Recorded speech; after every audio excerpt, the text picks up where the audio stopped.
मंत्री माणिकराव कोकाटे मोबाईलवर रम्मी खेळत असतानाचा व्हिडिओ आमदार रोहित पवार यांनी ट्विट केलेला आहे। सत्तेतल्या राष्ट्रवादी गटाला भाजपला विचारल्याशिवाय काहीच करता येत नाही, म्हणूनच शेतीचे असंख्य प्रश्न प्रलंबित असताना राज्यात रोज 8 शेतकरी आत्महत्या करत असताना सुद्धा काही कामच नसल्याने कृषी मंत्र्यांवर रमी खेळण्याची वेळ येत असावी असा टोला त्यांनी हा व्हिडिओ ट्विट करत लगावलेला आहे। रस्ता भरकटलेल्या या मंत्र्यांना आणि सरकारला पीक विमा, कर्जमाफी, भावांतरची मागणी करणाऱ्या शेतकऱ्यांची कभी गरीब किसानों की खेती पर भी आओ ना महाराज ही आर्त हाक ऐकू येईल का असा सवालही त्यांनी केलाय।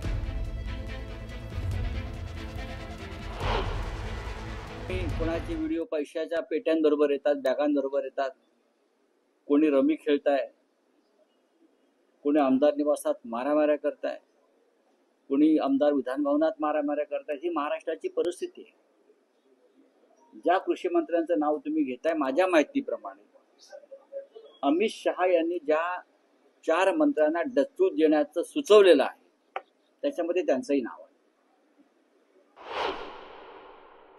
परवा तर 2 शेतकरी लातूरवरून मुंबईला चालत आले त्यांच्या प्रश्नांसाठी। त्यांना भेटायला, त्या शेतकऱ्यांना भेटायला आमच्या कृषी मंत्र्यांना वेळ नाही। गेल्या काही काळातली कृषी मंत्र्यांची विधानं पहा। अशा कृषी मंत्र्यांना किंवा अशा आमदारांना कृषी मंत्रीपद देऊन सरकारने काय महाराष्ट्राला कोणतं असं योगदान दिलंय शेतकऱ्यांच्या बाबतीमध्ये? म्हणजे मतं घेतपर्यंत 1 रुपयात विमा आणि मतं घेऊन झाल्यानंतर तुमचं तुम्ही बघा, मरा की वाचा, म्हणजे ही जी भूमिका शेतकऱ्याप्रती अनास्था या सरकारची आहे, तेच कृषी मंत्र्याच्या सभागृहामध्ये रम्मी खेळताना दिसत आहे। म्हणजे यांना काही कामच उरलं नाही।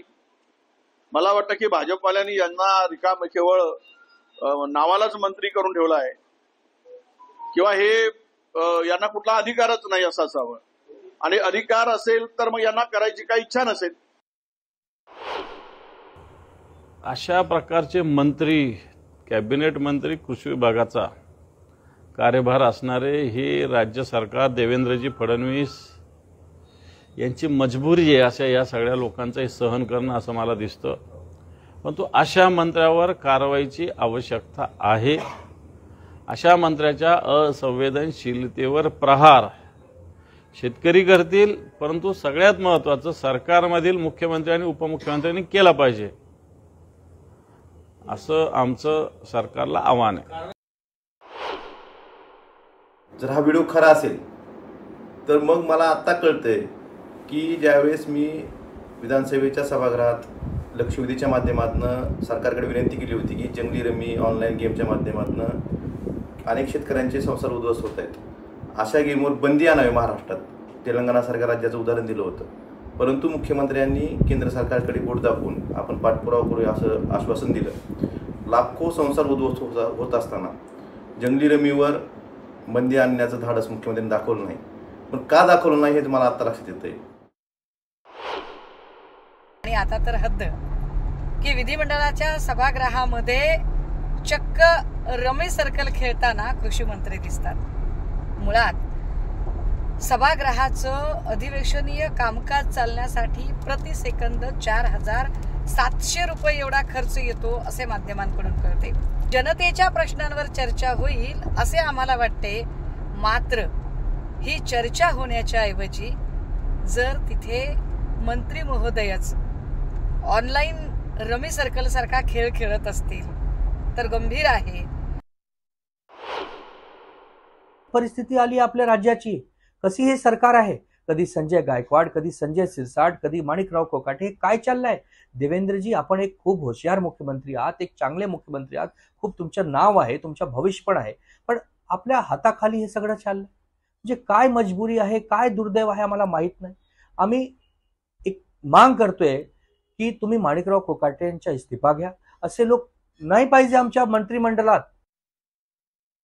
कृषी मंत्री माणिकराव कोकाटे यांचा रम्मी खेळतानाचा व्हिडिओ रोहित पवार यांनी ट्विट केला होता आणि या व्हिडिओवर आता परिवहन मंत्री सरनाईक यांनी कोकाटेंचं समर्थन करत बचाव केलाय. हल्ली कुणीही रम्मी खेळतं असं म्हणत आमिर खान, सलमान खान हे सुद्धा रम्मी खेळतात असं म्हणत कोकाटेंची जणू सरनाईक यांनी पाठराखणच केलेली आहे.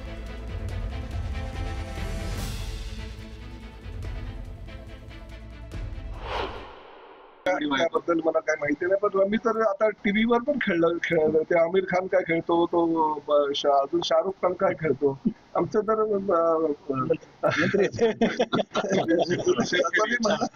परंतु रम्मी आता खेळला जातो, चांगला खेळ म्हणून असं टीव्हीवाल्यांना वाटत असेल.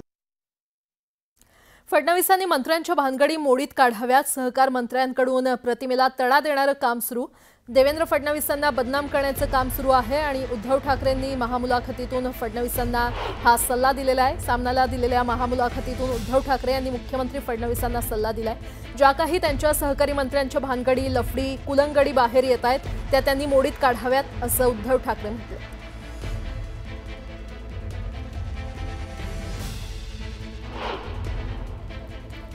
आता ज्या काही सगळ्या त्यांच्या सहकार्य मंत्र्यांच्या भानगडी, लफडी, कुलंगडी बाहेर येत आहेत ती त्यांनी मोडीत काढली पाहिजेत. हे मी त्यांना आमचे कधी काळीचे राजकीय मित्र म्हणून सांगतोय. त्यांनी हे माझं मत, हा टोमणा नाही, हा सल्ला आहे.